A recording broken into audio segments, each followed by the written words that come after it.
There's a chart I saw recently that I can't get out of my head. A Harvard business professor and economist asked more than 5,000 Americans how they thought wealth was distributed in the United States. This is what they said they thought it was. Dividing the country into 5 rough groups of the top, bottom, and middle 3 20% groups, they asked people how they thought the wealth in this country was divided. Then he asked them what they thought was the ideal distribution. And 92%, that's at least 9 out of 10 of them, said it should be more like this. In other words, more equitable than they think it is. Now that fact is telling, admittedly, the notion that most Americans know that the system is already skewed unfairly. But what's most interesting to me is the reality compared to our perception. The ideal is as far removed from our perception of reality as the actual distribution is from what we think exists in this country. So ignore the ideal for a moment. Here's what we think it is again. And here is the actual distribution. Shockingly skewed. Not only do the bottom 20% and the next 20%, the bottom 40% of Americans barely have any of the wealth. I mean, it's hard to even see them on the chart. But the top 1% has more of the country's wealth than 9 out of 10 Americans believe the entire top 20% should have. Mind-blowing. But let's look at it another way, because I find this chart kind of difficult to wrap my head around. Instead, let's reduce the 311 million Americans to just a representative 100 people. Make it simple. Here they are: teachers, coaches, firefighters, construction workers, engineers, doctors, lawyers, some investment bankers, a CEO, maybe a celebrity or two. Now let's line them up according to their wealth. Poorest people on the left, wealthiest on the right, just a steady row of folks based on their net worth.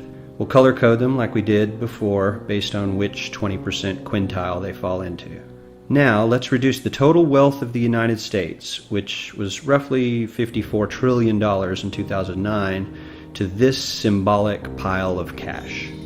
And let's distribute it among our 100 Americans.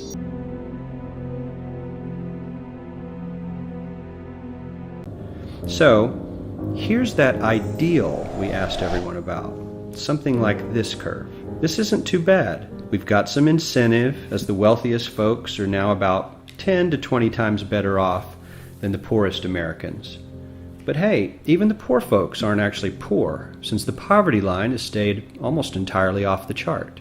We have a super healthy middle class with a smooth transition into wealth. And yes, Republicans and Democrats alike chose this curve. 9 out of 10 people, 92%, said this was a nice, ideal distribution of America's wealth. But let's move on. This is what people think America's wealth distribution actually looks like.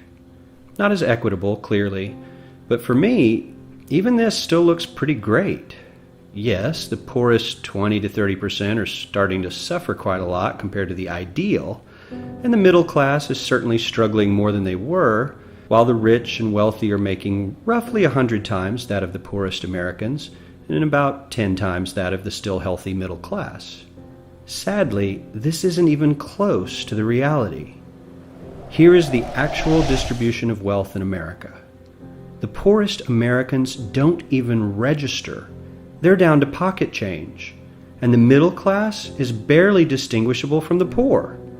In fact, even the rich between the top 10 and 20 percentile are worse off. Only the top 10% are better off. And how much better off? So much better off that the top 2 to 5% are actually off the chart at this scale.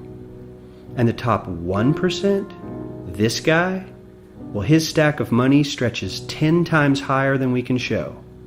Here's his stack of cash, restacked, all by itself. This is the top 1% we've been hearing so much about. So much green in his pockets that I have to give him a whole new column of his own, because he won't fit on my chart. 1% of America has 40% of all the nation's wealth. The bottom 80%, 8 out of every 10 people, or 80 out of these 100, only has 7% between them. And this has only gotten worse in the last 20 to 30 years. While the richest 1% take home almost a quarter of the national income today, in 1976, they took home only 9%. meaning their share of income has nearly tripled in the last 30 years. The top 1% own half the country's stocks, bonds, and mutual funds. The bottom 50% of Americans own only 0.5% of these investments, which means they aren't investing. They're just scraping by. I'm sure many of these wealthy people have worked very hard for their money, but do you really believe that the CEO is working 380 times harder than his average employee? Not his lowest paid employee, not the janitor, but the average earner in his company. The average worker needs to work more than a month to earn what the CEO makes in 1 hour. All we need to do is wake up and realize that the reality in this country is not at all what we think it is.